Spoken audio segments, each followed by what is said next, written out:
오늘 함께 나눌 말씀은 시편 119편 1절에서 16절까지 말씀입니다. 시편 119편 1절에서 16절 말씀입니다. 우리 찾으셔서 저랑 한 절씩 교독하겠습니다. 구약 성경 890쪽, 성경을 가운데를 쫙 펴면은 제일 중앙에 있는 책이 시편 119편이랍니다. 그래서 시편이 금방 찾기가 쉬울 것 같습니다. 119편 1절 구약 성경 890쪽 제가 먼저 한 절 읽겠습니다. 행위가 온전하여 여호와의 율법을 따라 행하는 자들은 복이 있으며, 아멘. 자들은 복이 있도다. Blessed are they 이렇게 되어 있는데, 이제 12월이 2023년 12월 달력이 이렇게 딱 12월 달 한 장 남았습니다. 어떠셨습니까? 한 해 동안 2023년 기쁨과 감사가 넘치는 한 해였습니까? 아니면 또 아쉬움이 많이 남는 한 해였습니까? 바라는 것은 우리 모두가 기쁨과 감사함이 많은 그런 한 해였다고 이렇게 기억하는 그런 한 해가 되시기를 바랍니다. 혹시라도 이렇게 아쉬움이 많다면 올해 연말에 잘 돌아보고 한 해를 잘 돌아보고 내년에는 그 아쉬움이 반복되지 않도록 2024년도에는 12월이 왔을 때 아쉬움보다는 감사가 넘칠 수 있기를 바랍니다. 그래도 감사한 게 그렇지 않습니까? 이게 우리의 인생이 1년 단위로 넘어가니까 연말이라는 것도 있고 또 연말이 있으니까 우리가 한 해를 돌아보게 되고 또 한 해의 감사 제목도 아쉬움도 돌아보면서 또 그 자기의 삶을 이렇게 결산해 볼 수 있는 건 참 감사한 것 같습니다. 만약 이런 게 없다면 인생을 다 살고 나서야 인생을 이렇게 돌아보게 되지 않겠습니까? 사실은 제가 이렇게 말할 때 그런 사람이 있겠나 싶지만 인생을 다 살고 난 뒤에 인생을 돌아보는 사람이 있겠나 이러시겠지만 사실 대부분의 사람들은 1년 단위로 사는 게 아니라 너무 바쁘게 정신없이 살다가 보니까 일생을 다 1년 단위가 아니라 일생 단위로 살다가 일생을 다 산 후에 자기 삶을 돌아보면서 이렇게 어떤 고백들을 하는 경우가 많이 있는 것 같습니다. 예를 들면 솔로몬 같은 사람이 그렇죠. 여러분 솔로몬은 누구보다 이렇게 그 욕망, 그 야망이라고 해야 되나요? 누구보다 이렇게 그 자신의 욕망을 쫓아서 인생을 분주하게 살았던 사람입니다. 그래서 그는 창고에 들일 수 없을 만큼 많은 재물을 소유했던 사람이고 또 셀 수 없이 많은 아름다운 자매들과 이렇게 즐거운 시간을 보냈던 사람이고 또 이 자기 엄청난 지식을 갖고 엄청난 책들을 지었던 사람이 솔로몬이고 또 그리고 그 솔로몬을 통해서 많은 건축물들이 세워졌던 그런 어떻게 보면 사람이 할 수 있는 모든 것은 다 해보았던 사람이고 또 다 누렸던 사람이 솔로몬입니다. 그런데 여러분 잘 아시는 것처럼 솔로몬의 인생에 그 인생을 다 열심히 그 꿈을 욕망을 쫓아서 살았던 그 후에 한 고백이 뭐죠? 이 고백입니다. 우리 영어를 한번 읽어 주십시오. 영어 우리 레지날드 영어를 한번 읽어 주십시오.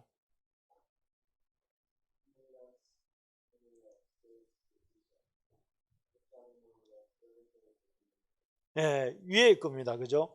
전도자가 말할 때 헛되고 우리가 한글로 한번 같이 읽어봅시다. 시작. 전도자가 이르되 헛되고 헛되며 헛되고 헛되니 모든 것이 헛되도다. 그 꿈을 그 욕망을 따라서 집도 지어보고 나라도 일구어보고 또 많은 멋있는 사람, 예쁜 사람들도 만나보고 뭐 그렇게 살았으면 참 할 것 다 해본 사람이니까 마음이 참 나는 할 거 다 해봤다 이렇게 말을 할 것 같은데 인생의 마지막 고백이 뭐라는 거예요? 허무하고 허무하다는 거예요. 헛되고 헛되다. meaningless, 의미가 없는 것 같다. 내 삶이 의미가 없다 이렇게 말하는 것 같습니다. 참 우리가 하고 싶은 거 다 한다고 해서 먹고 싶은 거 다 먹는다고 해서 가보고 싶은 거 다 가본다고 해서 우리의 인생이 만족하다 그렇게 생각하게 되는 건 아닌 것 같습니다. 그래서 욕망이라는 것은 어떤 분이 그렇게 말씀하셨잖아요.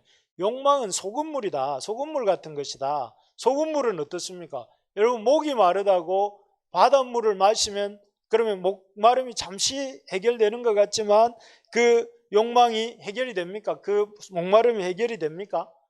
오히려 더 큰 목마름이 찾아오게 되는 것처럼 그런 것 같습니다. 욕망은, 그래서 솔로몬은 어떻게 1년 단위가 아니라 일생 단위로 인생을 살았던 사람 중에 한 명이 아닌가, 그런 생각을 하게 됩니다. 이 솔로몬 비슷한 사람이 우리 이웃 나라에 이 솔로몬 비슷한 사람들이 살았던 적이 있습니다. 이 말은 누가 했을까요? 인생은 봄날의 벚꽃처럼 허무하다. 이 말을 한 사람은 도요토미 히데요시와 도쿠가와 이에야스라고 하는 일본의 일본 사람들은, 우리는 임진왜란으로 기억하고 있는 그 시대를 일본 사람들은 영웅 시대라고 생각을 한대요.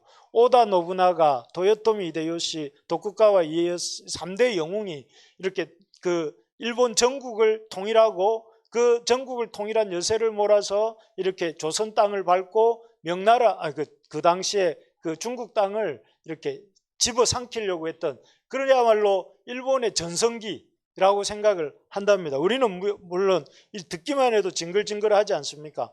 그런데 그 사람들이 얼마나 대단한, 작았다고 하면 안 되죠. 우리보다는 큰 나라지만 그 변방의 섬에서 어떤 대륙의 그 한 자락을 밟고 대륙 전체를 집어삼키려고 했던 그 야망을 가졌던, 그 야망을 거의 이룰 뻔했던 그 사람들이 이 도쿠가와 이에야스와 또 도요토미 히데요시 같은 사람들인데, 이런 사람들이 영웅이라고 불렸던 그 사람들, 일본 사람들에 의해서, 우리는 그렇지 않습니다만 영웅이라고 불렸던 그 사람들의 인생이 마지막에 고백이라는 거예요. 이게 뭐라고 했냐면 봄날의 벚꽃처럼 허무하다. 이제 곧 봄이 오겠죠. 이제 겨울이 시작되는 걸 볼 때 봄이 오면 우리 벚꽃이 이렇게 하늘 이파리가 날아다니는데, 벚꽃은 그야말로 화무 11홍이다. 그냥 아름다운 꽃의 그 아름다움도 10일을 넘어가지 못한다는 걸 우리에게 보여주는 전형적인 꽃이 벚꽃인 것 같아요. 그런데 그런 것과 같이 허무하다, 이게 어디서 많이 듣지 않았습니까? 솔로몬이 했던 말이죠. 솔로몬. 그래서 허무, 일생 단위로 살고 난 뒤에 살아보니까 그 순간순간은 뭐가 있는 것 같았는데, 나라를 좀 이렇게 제패하고 일본에서 조선을 오고 조선에서 좀 이렇게 중국 턱 밑까지 들어가도 가보긴 했는데 그런데도 별게 없더라는 거죠. 그래서 참 사람들이 대단한 인생을 산 것 같은데도 인생의 의미가 봄날에 흩어지는 벚꽃처럼 허무하고 이런 것이 없다, 이렇게 말을. 그래서 우리가 수많은 사람들의 존경과 사랑과 이런 걸 받는다고 해서 그렇게 욕망이 우리 인생에 내 삶을 잘 살았구나, 욕망의 성취가, 그걸 말해주지는 않는 것 같습니다. 그래서 요즘 사람들은 이런 걸 추구하는 것 같습니다. 소확행, small but certain happiness, 작지만 확실한 행복, 이걸 소확행이라 하잖아요. 그죠? 소확행, 이 소확행하면 저는 또 여러분들, 요즘 사람들은 그런 대단한 어떤 대륙을 제패하고 아니면은 나라를 아주 이렇게 세계 최강국으로 세우고 이런 꿈은 아니더라도 작지만 확실한 행복을 추구하는데, 그냥 순간순간 자기 하고 싶은 거 하면서 살고, 먹고 싶은 거 먹고, 가고 싶은 거 가고, 내가 하고 싶은 일을 하면서 사는 것, 그것을 행복이다, 이렇게 사람들이 생각하면서 삽니다. 저는 이런 소확행의 인생 하면은 딱 떠오르는 분이 있는데 누구냐면은 제 아버지입니다. 제 아버님은 89살까지 이 땅에서 이렇게 사셨습니다. 그야말로 평범하게, 제가 이렇게 낮추어 말하는 건 아닙니다. 우리 아버님이 아주 열심히 사시면서 저희 자녀들을 기르셨고 성실하게 자기 삶을 사셨어요. 그리고 애써서 이렇게 어떤 자기의 삶에 최선을 다하려고 나름으로는 그렇게 사셨는데, 그분이 그야말로 소확행, 작지만 그 확실한 행복을 추구하면서 가정을 또 자녀들을 또 자기에게 맡겨진 일을 하면서 사셨는데, 아버님이 말년에 늘 부르셨던 노래가 저는 기억이 나거든요. 말년뿐만 아니라 제가 고등학생 때부터 제가 이렇게 아버님 돌아가실 때까지 아버지 옆에서 제일 많이 들었던 노래가 뭐냐면은 난 참 바보처럼 살았군요, 이런 노래를 많이 부르시더라고요. 여러분 이런 노래 아시죠? 난 참 바보처럼 살았군요. 이 노래를 많이 부를 때 그때는 그 아버지가 왜 저런 노래를 많이 부르시노, 이렇게 생각을 했는데, 가만히 이제 아버지의 나이, 아버지가 그 노래를 부르셨을 쯤에 그 나이가 되어서 이렇게 아버지의 삶을 내가 이렇게 그 역지사지해서 한번 생각을 해보니까 참 인생이 허망하구나 이런 생각이 드셨던 것 같습니다. 보면서 물론 이제 우리 아버님은 노년에 예배를 이제 교회를 다니시면서 예배를 열심히 참석하시면서 조금 그런 마음들은 그런 노래를 이제 안 부르고 그 후에 이제 바꾸인 노래는 지금까지 지내온 것 주의 크신 은혜 아주 놀랍지 않습니까?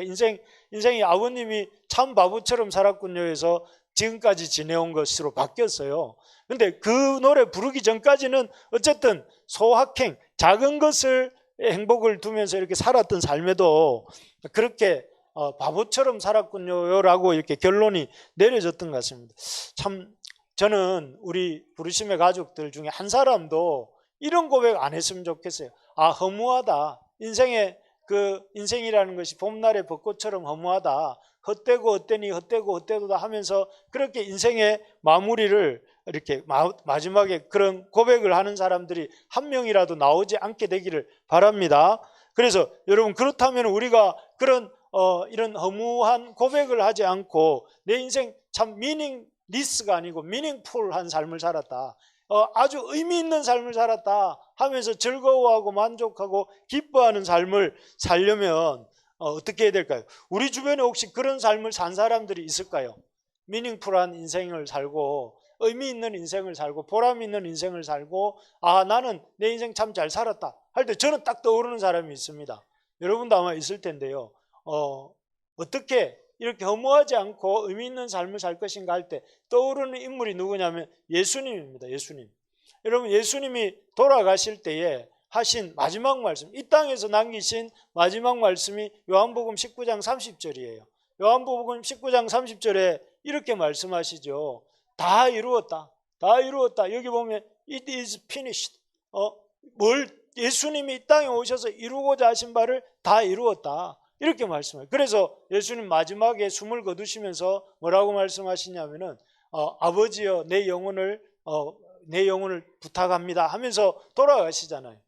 당신이 아버지께로 갈 것을 확실히 아셨던 것 같아요. 이런 걸 보면 참 예수님은 인생을 의미 없이 산 것 같습니까? 아니면 어떻게 산 것 같습니까? 의미 있게 사신 것 같죠. 당신의 인생이 그 하나님이 주신 그 의도하신 것들을 잘 이루면서 사신 거잖아요. 그래서 참 우리도 이런 말을 감히 이런 말을 할 수 있을까요? 나는 다 이루었다. 하나님이 나에게 맡기신 사명을 다 이루었다. 이렇게 할 수 있을지 모르겠지만 그런 주님을 쫓다 보면 그렇게 될 줄로 믿습니다. 그리고 여기 두 번째로 떠오르는 인물이 누구냐면 바울입니다. 바울은 여러분 잘 아시는 것처럼 이 1, 2, 3차 전도 여행을 하다가 나중에는 어떻게 되죠? 마지막 4차 전도 여행이라고 해야 되나요? 맨 마지막에는 로마에 이렇게 배를 타고 예루살렘에서 붙들려서 가이사랴에 있다가 예루살렘 로마로 가게 되는데 로마에서 순교하잖아요. 그래서 그의 인생의 그 뒷부분을 보면 굉장히 고생하고 힘들고 어려웠던 것을 보는데 지금 이 빌립보 성도들에게 쓸 당시에 바울의 상황이 어디냐면 이 빌립보서를 옥중서신이라고 하거든요. 로마 감옥에 갇혀 있는 상태. 그런데 감옥에 갇혀 있는 그 바울의 고백이 뭡니까? 우리 여기 보니까 기뻐하고 또한 기뻐한다. 여기 보니까 rejoice, yes, and I will continue to rejoice. 나 계속해서 rejoice 안에 거하겠다. 기쁨 안에 나는 있겠다 이렇게 말을 하는 거예요. 어떻게 바울은 그렇게 열심히 복음을 전하다가 감옥에 갇혀 있는 그런 상황인데 그렇게 기뻐할 수 있었을까? 그리고 그런 기쁨으로 인생의 마무리를 했던 것을 보게 됩니다. 마지막으로 이 마지막이라기보다 그렇게 떠오르는 인물, 인생의 마지막에 나의 의미 있었다고 말했던 사람 중에 떠오르는 사람이 오늘 본문에 나오는 이 시편 119편의 저자입니다. 시편 119편 여기 오늘 읽었던 구절 우리 같이 한번 읽어봅시다. 한번 읽어볼까요? 시작. 내가 모든 재물을 즐거워한 같이 주의 증거들의 도를 즐거워하였나이다. 우리 레지날드 한번 읽어주세요.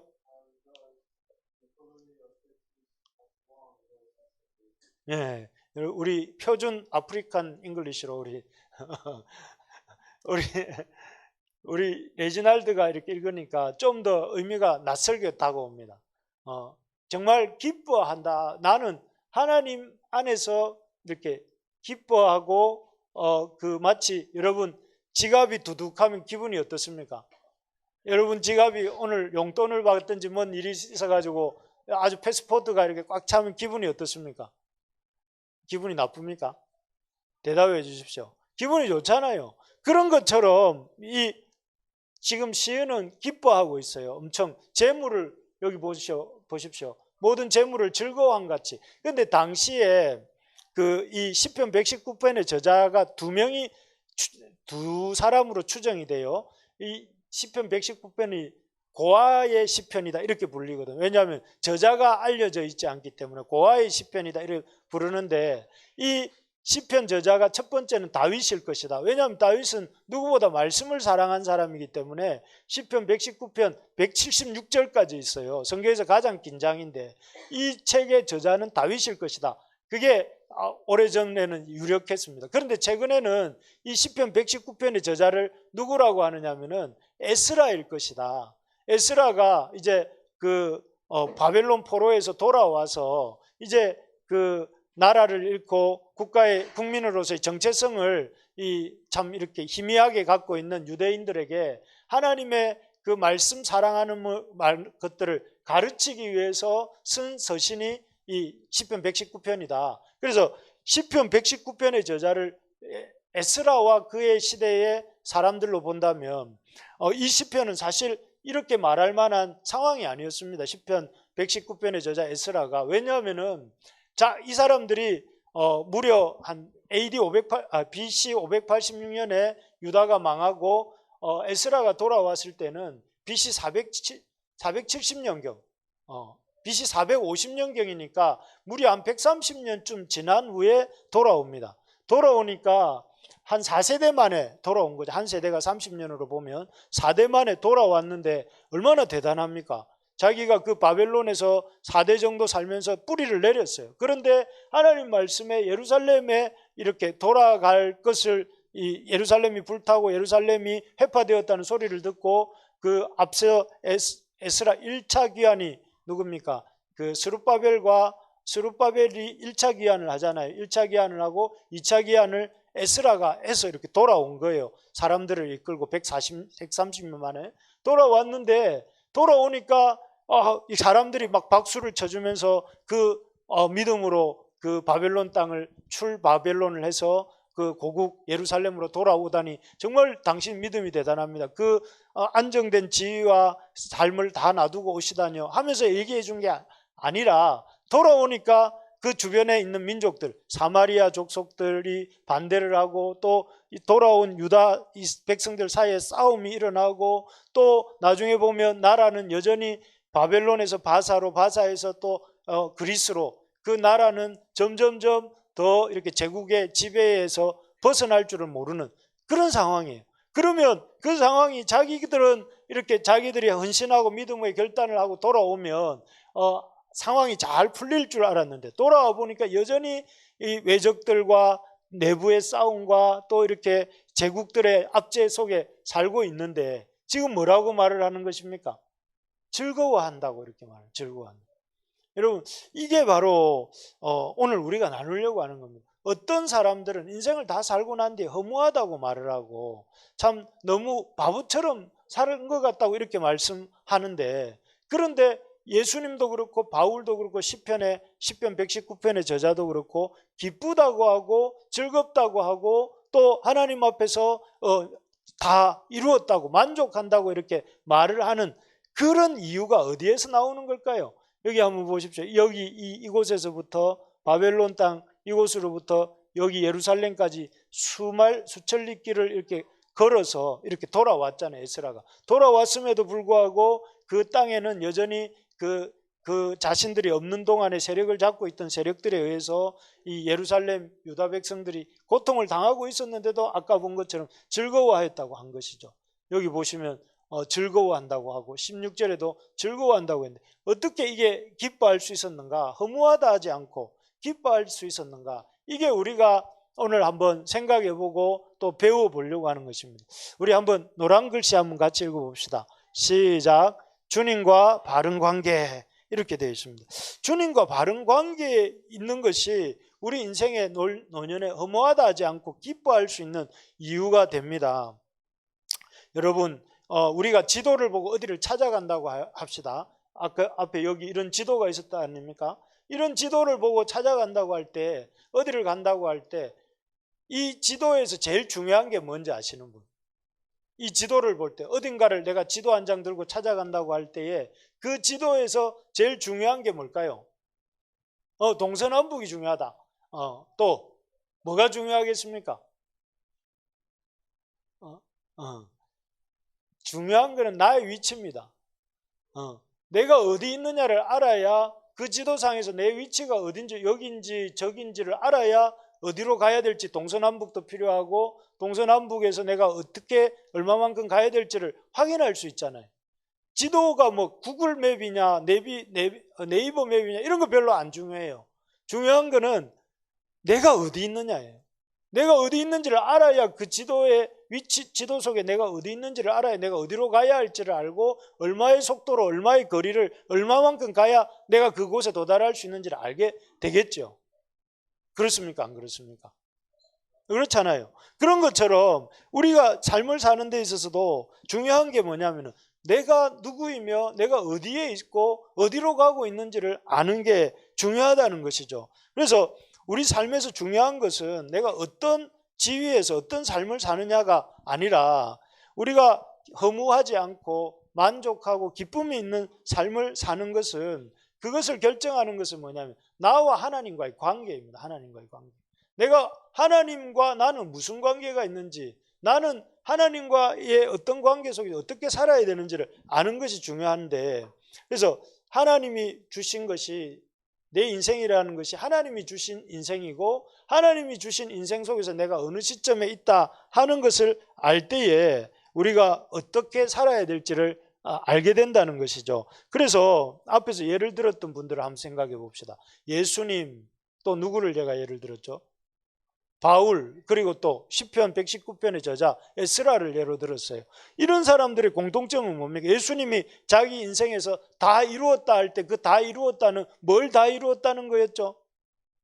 하나님이 내게 주신 사명을 다 이루었다는 거잖아요.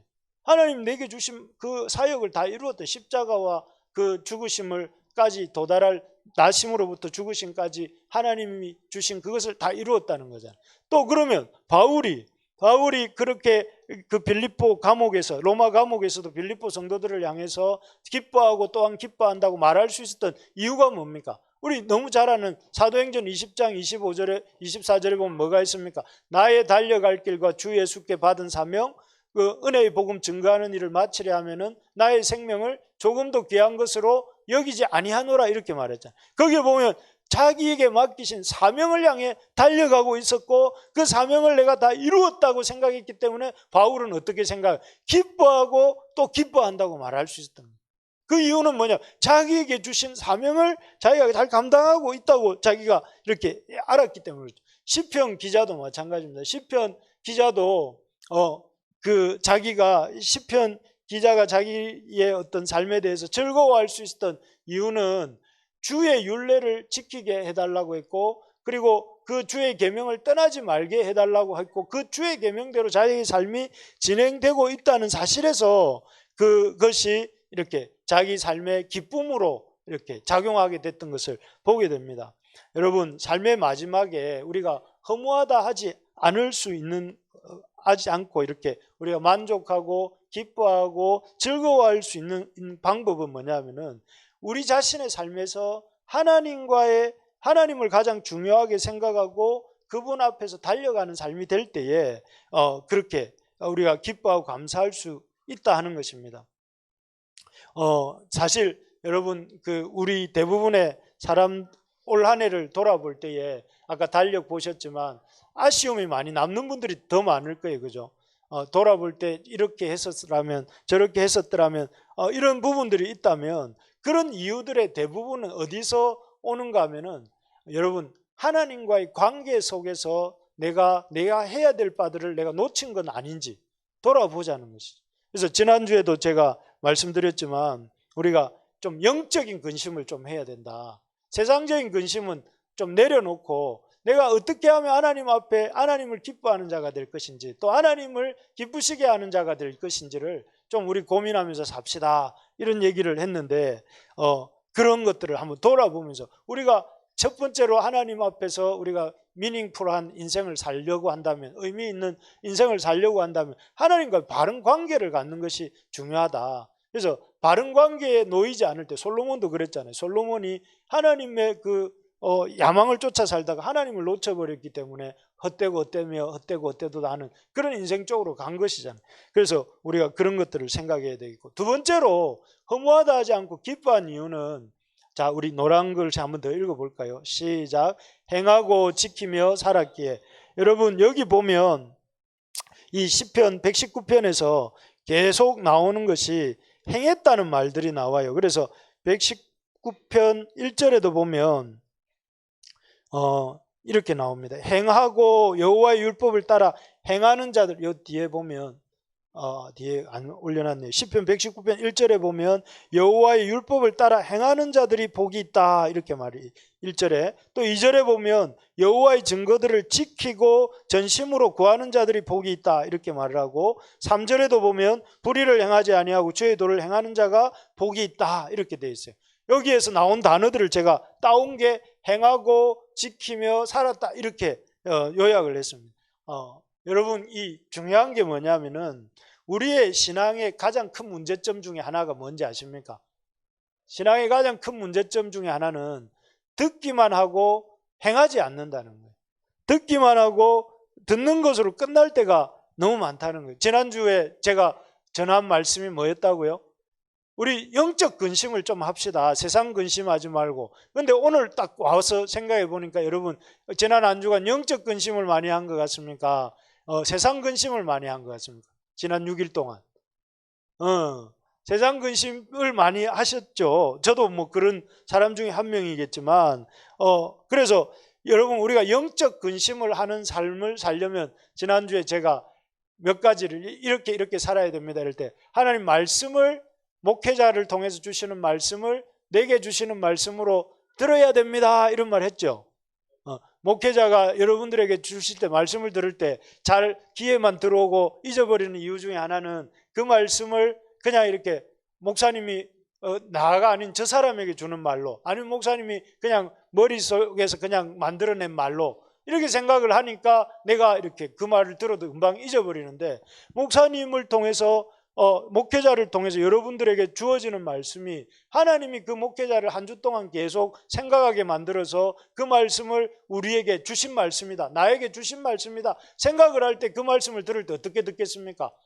좀 잘 들어야 되겠다. 하나님이 주시는 말씀이다. 목회자를 보지 마시고 목회자를 통해서 말씀을 주시는 그 하나님을 바라볼 때에 그 말씀이 나에게 영적 근심을 하게 만든다는 거예요. 내가 좀 어떻게 하면 좀 세상 근심을 내려놓을 수 있을까? 내가 어떻게 하면 좀 하나님을 좀 더 기뻐하면서 살 수 있을까? 내가 어떻게 하면 하나님 앞에 살 수 있을까? 그래서 여러분, 그런 마음을 갖고 사셨습니까? 아니면 오늘 방금 와서 제가 영적 근심을 하는 삶을 살자고 지난주에 설교했다는 게 생각이 났습니까?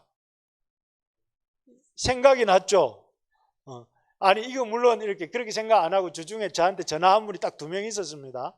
제가 뭐라고 했냐면은, 목회자에게 여러분을 위해서 말씀 준비하는 목회자의 안부도 한번 물어달라 이랬는데, 이렇게 전화가 오고 또 찾아오고 이런 사람이 있었습니다. 그래서 감사하게 생각하고, 그래도 2명이 있었다는 게 어딥니까? 감사하게 생각하는데, 여러분, 중요한 게 뭐냐면 말씀을 듣는 게 중요한 게 아니라, 듣는 건 더 중요하죠. 듣는 게 중요한데 듣는 것에서 멈추지 말고 행하는 데까지, 지키며 사는 데까지 나가셔야 된다, 이렇게 생각해요. 그래서 한번 따라해 봅시다. 신앙은 창문이 아니라 길입니다.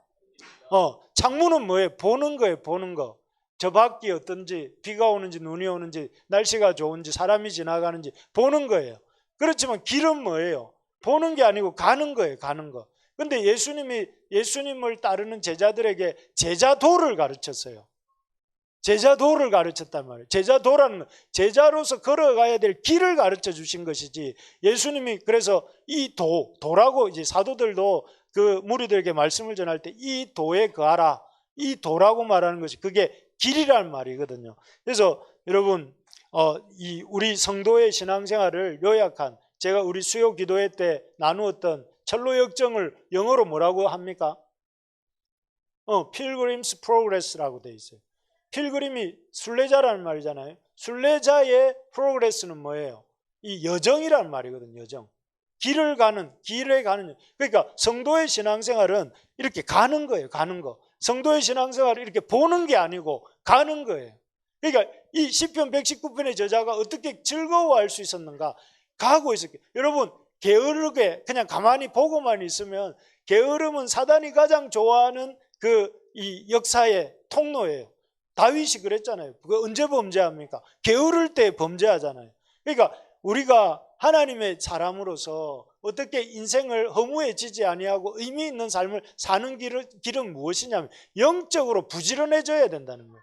영적으로 부지런해진다는 건 무슨 말이냐면 그냥 막 몸을 바쁘게 움직이면 부지런해지는 것이 아니라 하나님 말씀을 듣고 그 말씀대로 살려고 애를 쓰고, 우리가 하나님 앞에 기도합시다 하면 그 기도하려고 애쓰고, 하나님 앞에 우리가 다른 사람들을 위해서 복음을 전합시다 하면 복음 전하려고 애쓰고, 내가 이렇게 복음의 증인이 됩시다 하면 내가 복음의 증인이 되기 위해서 내게 맡겨주신 공부와 또 내게 맡겨주신 일과 내게 맡겨주신 사명을 힘을 다해 감당하다 보면 몸이 부지런해지잖아요.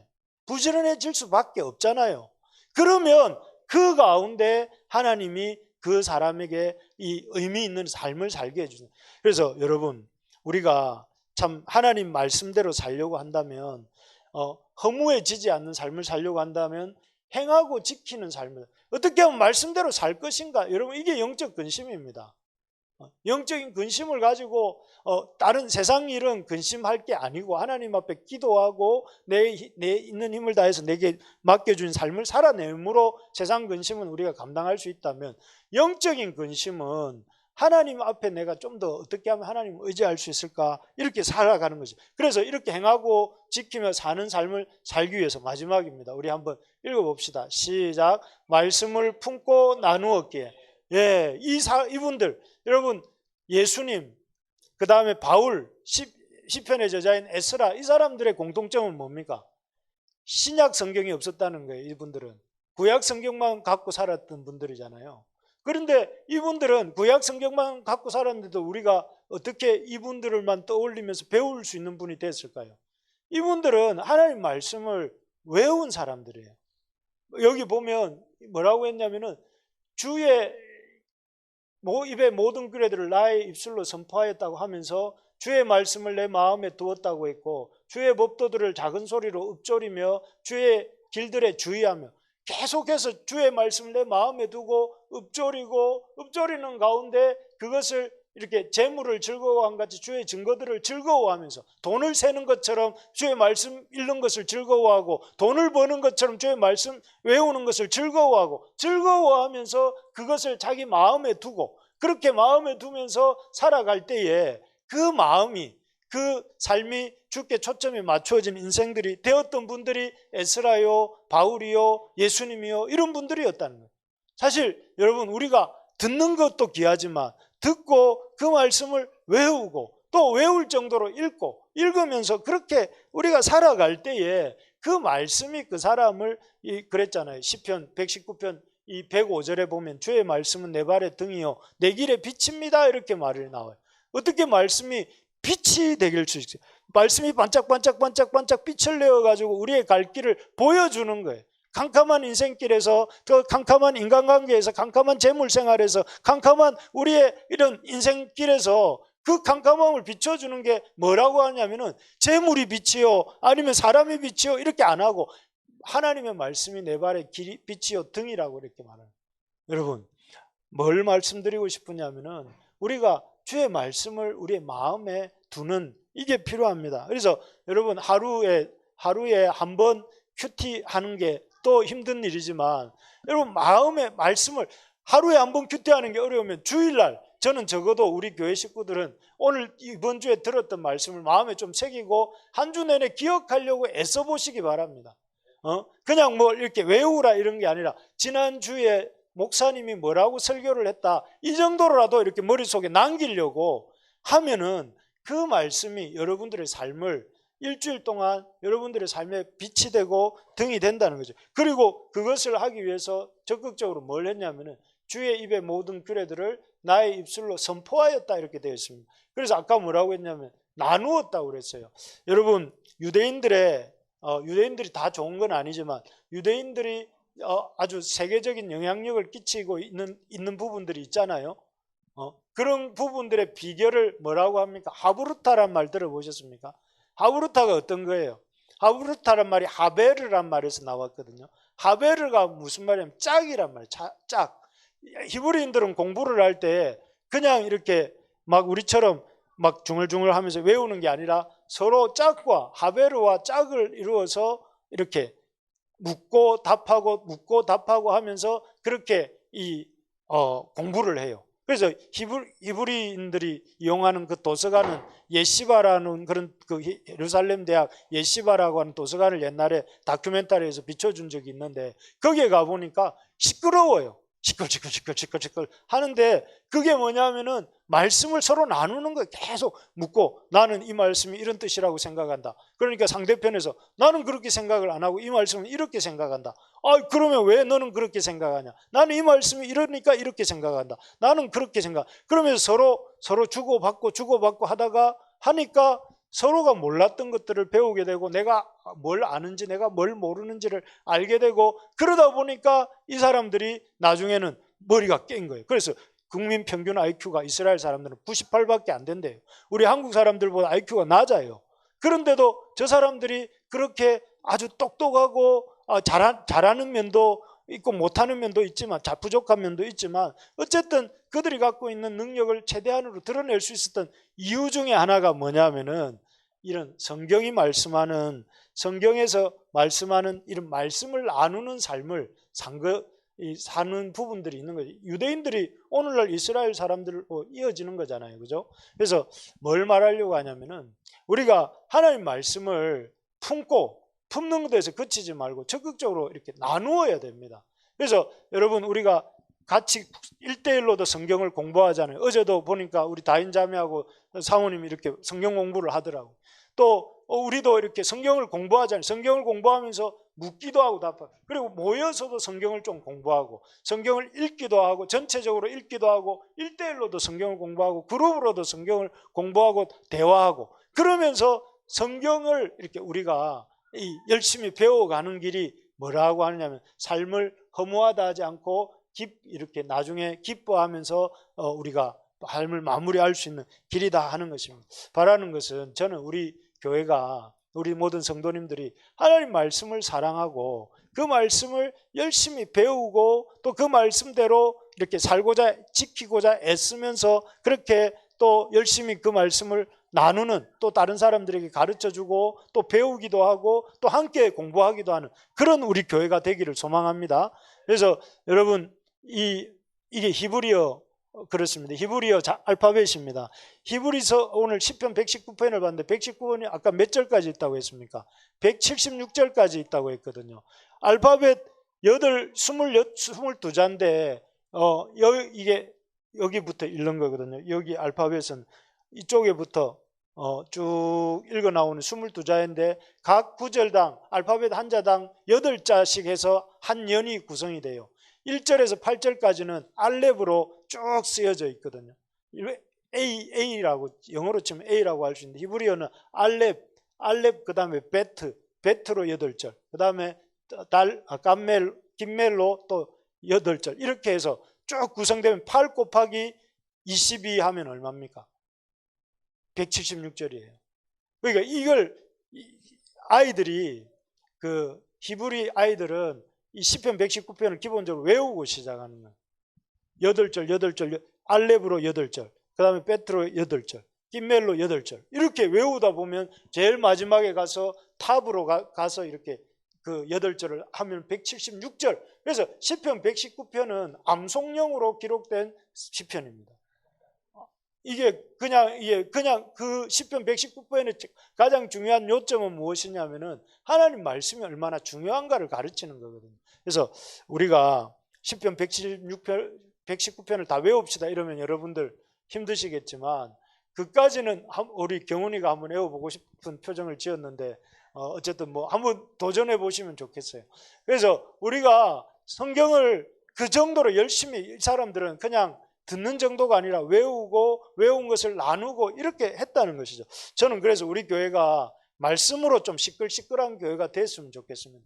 모이면 하나님 말씀을 좀 같이 나누고 또 그 말씀을 가지고 붙들 때, 그래서 결국 여러분 이렇게 애썼던 에스라 시대 시편 119편을 썼던 그 사람들이 어떻게 됐습니까? 사라졌습니까? 바벨론에 의해서, 다음에 바사에 의해서, 그 다음에 그리스에 의해서, 그 다음에 로마에 의해서 이 유다 예루살렘이 지배를 받잖아요.